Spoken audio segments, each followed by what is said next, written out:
All right, welcome back.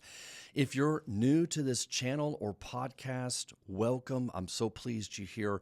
My name is Tom Philp, and I've been working with couples and individuals for decades to help them break those painful patterns that keep them stuck so that they can communicate better, repair more quickly, and stay connected longer. Now, I'm really excited about this particular episode today, and I'm really kind of surprised that I actually haven't done one sooner about this.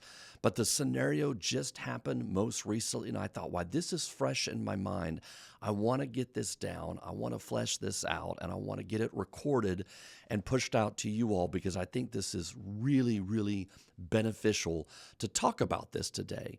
And today we're going to talk about why it's difficult to believe your partner when they say, I'm sorry, right? And we all could speak to this, I think. If I took phone calls or whatever, everybody could probably tell a story about a time when they were hurt or in pain or upset. Somebody had done something to you that was hurtful.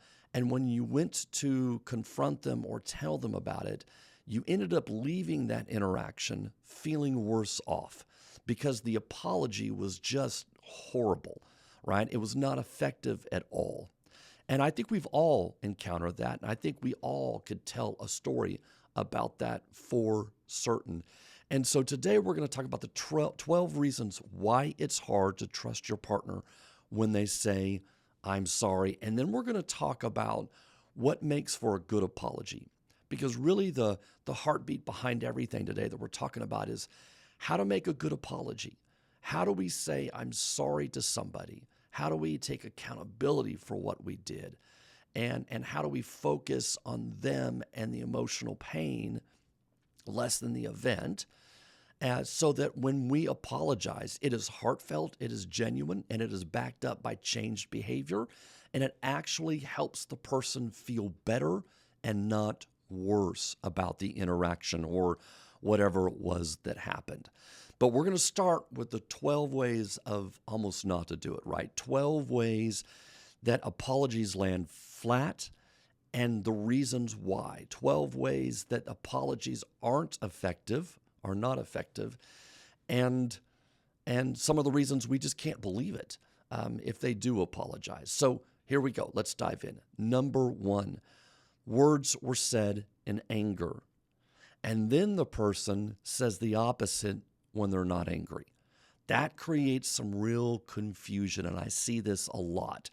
Somebody will come in, a couple will come in, and they'll say, well, he said some really mean things, or she said this really awful thing about me.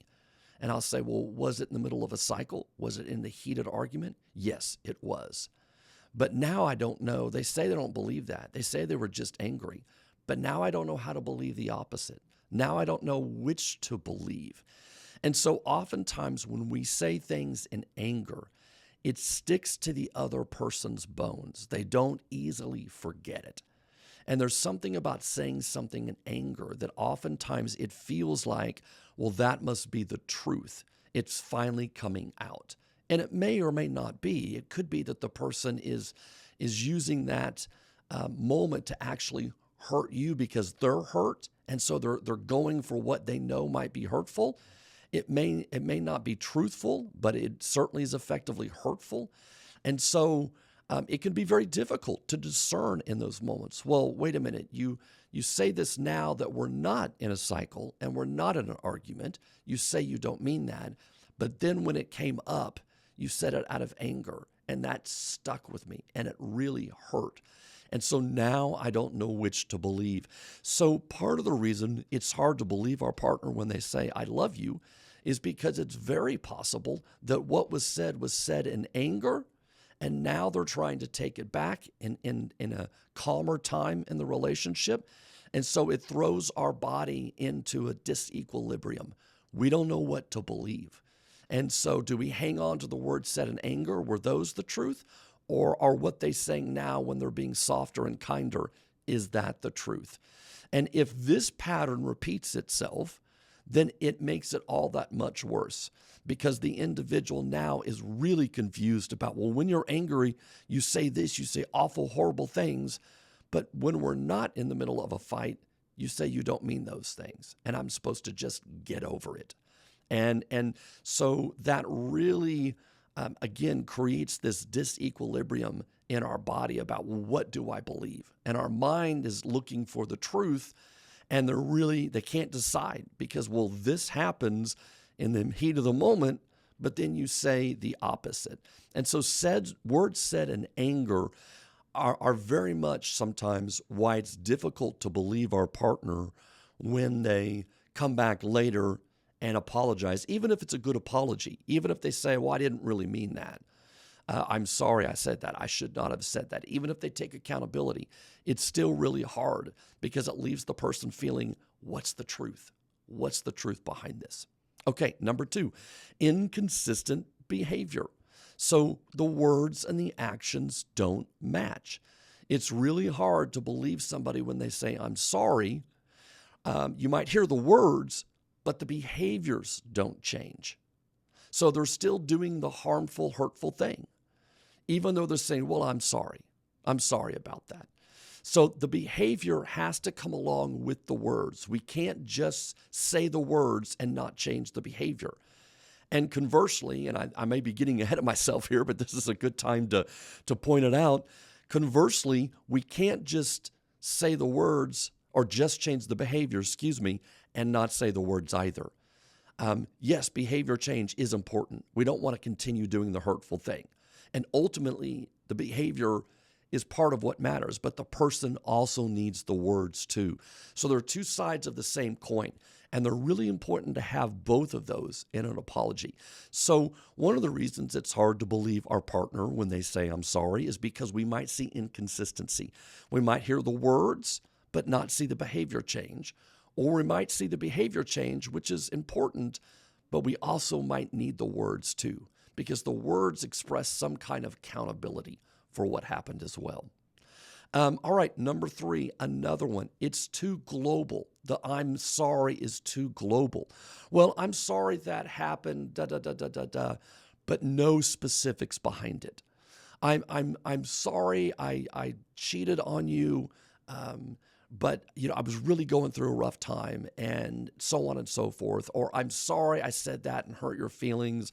What was going on with me, so on and so forth, or what was happening, or what you said was this, and I was thinking about that. And so it just ends up falling flat because it's too global. It's not specific enough. I'm sorry I said that you were a poor parent in that moment. That clearly is not true. You're clearly a wonderful parent to your child. I see every day how you pour yourself into our children. And that was a moment where I said something incredibly hurtful and hard and untrue. And regardless of what I was thinking or feeling at the time, it never should have come out of my mouth. That's more specific, right? And you can probably even get more specific than that. But that's much more specific. So sometimes it's hard to believe our partner when they say, I'm sorry, because it's just too global. It's just too general. There's not enough specifics around why you're sorry, what the hurt was, and taking some kind of accountability for it. Okay, number 4, it's qualified, meaning I'm sorry, but. And I know if you're listening right now or watching this, you're probably rolling your eyes and going, yep, I've heard that one. We've done that one or heard that one before for sure. Oh, I'm sorry, but, right? So there's always a qualification to the I'm sorry. And so when that happens, the person all they're hearing is the but. All they're hearing is, oh, you're not really sorry because you're making an excuse. You're qualifying why you think you might be sorry, but it's not really an I'm sorry. And so sometimes they fall flat, and sometimes apologies are very difficult to accept because there's a qualification to it. I'm sorry, but, and then there's an excuse or a reason or an explanation when you can't really have that around an apology. You can't have excuses or explanations. It can't be qualified. It needs to be, I'm sorry, and then something specific on top of that. Okay, number 5. The apology addresses the event, but not the deeper emotional wound underneath it. I'm sorry I left the room, as opposed to, I'm sorry I left the room. I know that leaves you feeling abandoned. I'm sorry I pushed so hard and try to get you to open up, versus I'm sorry I pushed so hard and try to get you to open up. I know that makes it feel like I'm trying to control you, and it makes you feel overwhelmed. And it's hard for you to think in those moments. And I know you need time to kind of get your head around what's happening at times. And when I push so hard to try to get you to open up because I'm fearing you're going to abandon me, I know that overwhelms you and it doesn't give you the space you need to feel safe to open up and talk. That is way more specific. And it's not just the event itself. I'm sorry I hid money. I'm sorry I texted that girl or boy. I'm sorry I didn't return your phone call. Whatever it might be, it's not just the event. We have to be able to address the deeper emotional wound that comes along with it as well. All right, number 6, changed behavior, but never taking accountability by saying, I'm sorry. So as I mentioned earlier, right, we might have changed the behavior, but the words are important as well. Yes, the behavior matters. Don't get me wrong. If I come up and sort of, punch you in the arm every day, hey, buddy, how you doing? I punch you in the arm and you say, ow, that hurts. Stop doing that. And then the next day I come up and I punch you in the arm again and you're like, hey, and I'm like, well, just forgive me. I won't do it again. And then the next day I do it again. That I've got to stop the behavior. I've got to stop the hurtful behavior that is happening, or else that person's never going to be able to forgive me. But then there also has to be an apology of the impact. So at some point, not only do I have to stop hitting that person in the arm every time I see him, but then I've also got to say, I'm really sorry I didn't stop that sooner. It clearly was upsetting you. And not only was it physically hurting you, it was hurting your feelings, probably even sending the message that I didn't like you or you weren't a good friend of mine or whatever. And I'm really sorry I continued to do that. That was really bad on my part. And so the apology matters as well, not just the changed behavior. All right, number 7. The apology focuses on ending the conflict, not understanding the partner's hurt or pain. And we all probably are rolling our eyes on this one as well because we've experienced that. Well, you're only saying you're sorry because you just want me to stop talking about it. You're only saying you're sorry because you just want the conflict to end. You're only saying you're sorry because you're trying to de-escalate me being upset and our cycle that we might fall into. It's not a true apology. It's apology to meet another end, and that is just to end the conflict. You're not really addressing the hurt or the pain or the wound that lies underneath it. And so that one's really important as well, because I think oftentimes people do have sort of an ulterior motive. Well, I'm sorry that happened, and I could see that was wrong, and can we just drop it now? Because they don't want to create a cycle around it, and it's uncomfortable for them. So they're apologizing, but they're apologizing to please somebody else or appease them, right? It could be a fight, flight, freeze, or appease response. Well, no, you're right. I shouldn't have done that, no problem, because now you're just focused on them not getting more upset. Or it certainly could be a fight or flight apology where you're just hoping that it just stops the cycle and I can go away and I can think about it and I can have my time, or they'll calm down and not get upset and we won't play out our same pattern, but you're not really addressing the hurt or pain underneath it. All right, number 8, there's not been a meaningful repair in the past. I see this a lot as well. So this might come around because there's a series of hurts or there's a series of painful events, and there's never really been any good repair. And so what that means is that the I sorry might land flat because we're not really digging down and deeply repairing what actually happened. Even if there's an apology, a good one, even if we've changed the behavior, We might not have had sufficient repair around that so that we actually learned how we showed up in the moment, how we contributed to the hurt and the pain, and what was it that helped us actually heal and feel better about that. And so there's not sufficient repair to that rupture. Yes, the behavior might have stopped, the apology might have come, but there's a lack of a repair for the past. Or it's happened so many times, it's just a deeper wound than what one apology can withstand. And so sometimes that's another reason as well. All right, here's the next one. Past emotional wounds or attachment injuries make trust difficult. Now, this is on the person that actually is needing the apology. And sometimes I see this a lot for sure. It's hard to believe your partner when they say, I'm sorry, even if they've changed the behavior, even if it's a good apology, heartfelt, they're addressing the pain.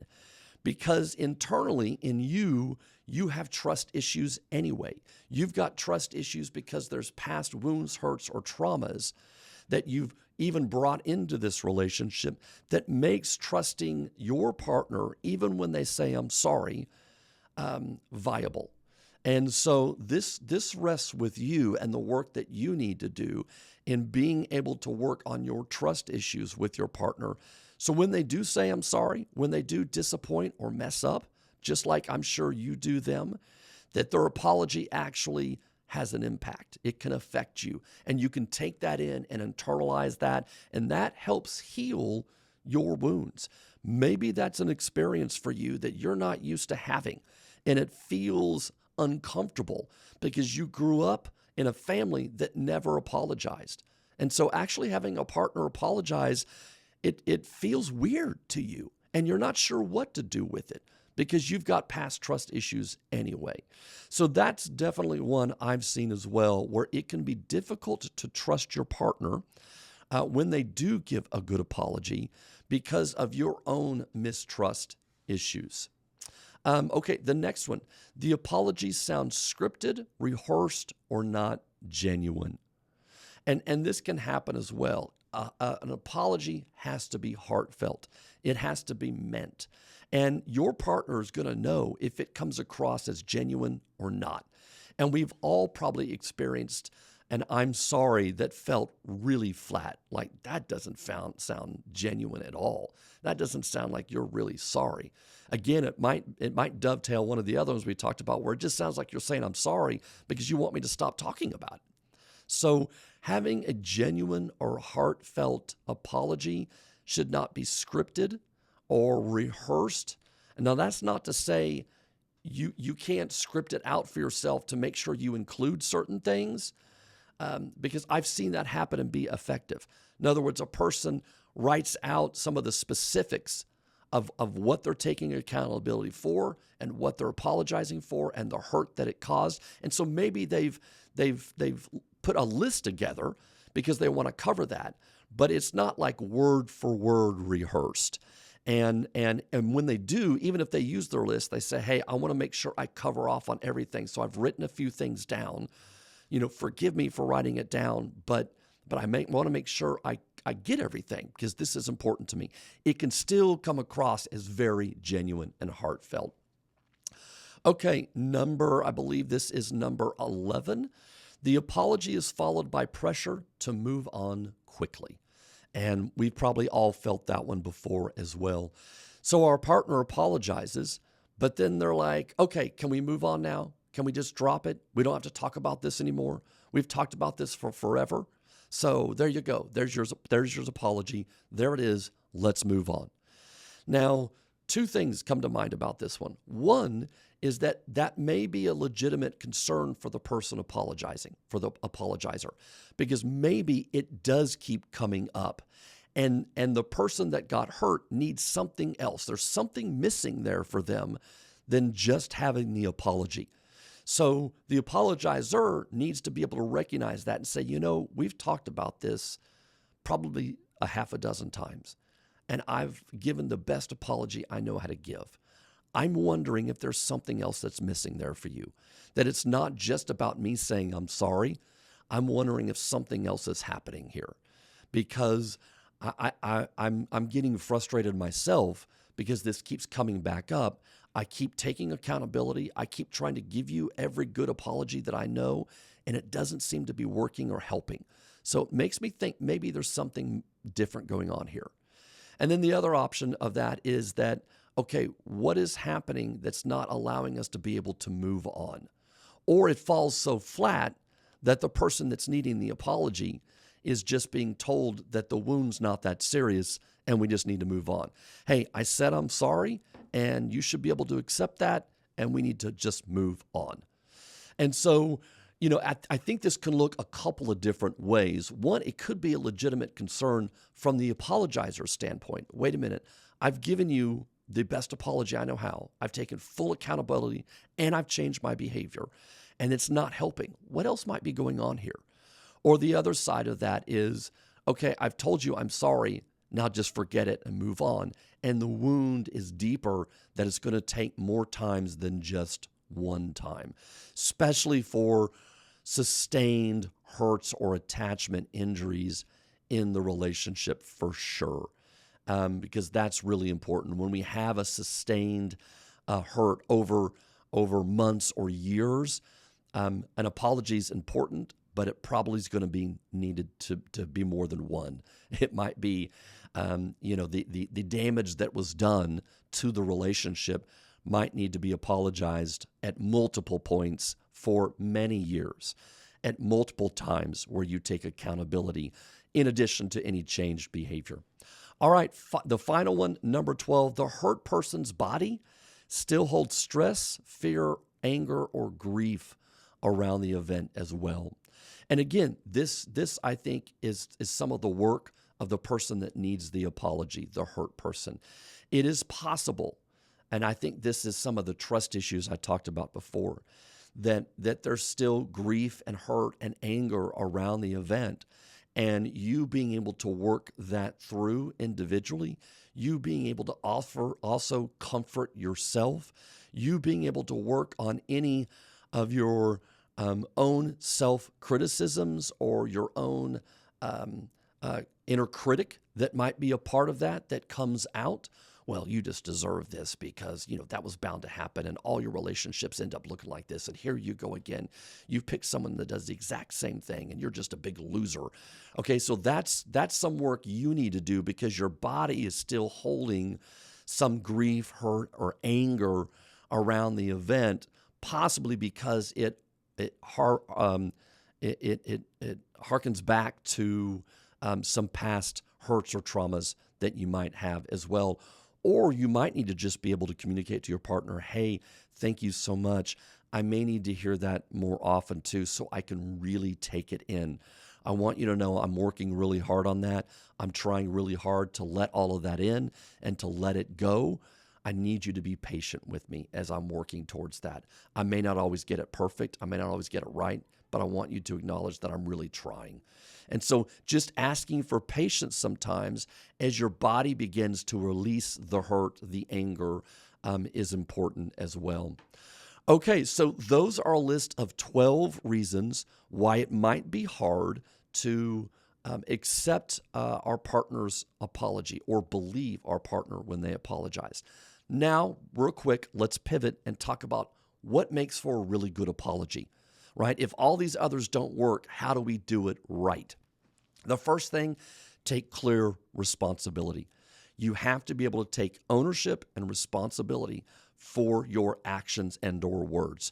What was it you did or said that was on you? It's not what your partner might have provoked. It's not what they said right beforehand or right after. It's not how they've hurt you in the past. It is about what did you say or do that was so hurtful. You have to make a full stop there. I did this. I take full responsibility for it. It never should have come out of my mouth. The words never should have come to mind at all. And I take full accountability for that. Okay. It does not include excuses or defensiveness. I'm sorry. I never should have said that, but, right? Well, I'm sorry, but you don't understand. And that's defensiveness, right? There's a tone behind that. So it has to be heartfelt and genuine and said with some kind of vulnerability. It needs to acknowledge the emotional impact of the other person. Saying you're sorry for what was done is fine. You have to say you're sorry for the impact it had on the other person as well. Saying I'm sorry just for the event or for the words, it's going to fall short. I'm sorry I said that you were a bad parent. I never should have said that because one, it's simply not true. And number two, I can see how being a good parent is so important to you. And I know that you didn't have good parents and you're doing everything you can to make sure that you break that lineage, that you are a wonderful parent to your child. And I know how important that is to you. And so I know how deeply my words cut you and hurt you because of all that that holds for you. And I'm so sorry about that. Okay, being able to tolerate discomfort, being able to tolerate the discomfort of the person being hurt or angry. And maybe they don't accept your apology immediately. Maybe they need to hear something a little bit different from you. Maybe their anger doesn't dissipate immediately. You need to be able to tolerate the discomfort of an apology. And that can be hard because I know you want them to accept your apology, but they may not be able to do it right away. You need to be able to sit with the discomfort of that and acknowledge that your partner might need some additional time. The next one is willingness to make a repair. Not only am I sorry, not only am I going to do something different in the future so the behavior doesn't occur, but I want us to work towards collaborating on how can we together make sure we don't get to that place again either. You know, I have a habit of saying horrible things in the middle of a fight, hurtful, awful things in the middle of a fight. And I don't ever want to do that to you again. It leaves me feeling horrible. It leaves you feeling worse, and it damages our relationship. I want to be able to work together. Can we figure out a code word? Can we use the N3 technique, notice, name, and normalize, so that we catch our cycles early, so that we start to learn how I cannot get to that place, and I can stop it early so I don't have that happen again. So willingness to make a deeper repair and to actually change maybe something about the relationship so that we don't even get close to that happening anymore. And finally, a good apology keeps the focus on the injured person. Remember, it may be vulnerable and uncomfortable for you to apologize, but make sure you keep the focus on them. It's not about you. It's about them. So you don't want to turn this around somehow. And I see this happen where all of a sudden we end up talking about your hurts or your pain or your suffering or your past and not what you did to your partner and the hurt that they sustained. So keep the focus on them. Don't make the focus turn around on you. All right. Thank you very much. If you want to learn more, I invite you to click the link below. I'll put it down on the linear notes down below. You could sign up for a clarity call, and we would love to talk to you about our cycle reset program. If you're tired of playing out the same hurtful patterns in your relationship, we have got a step-by-step program that works wonders to help you break those patterns so you can restore communication and connection in your relationship. If you want to learn more, just click the link down below.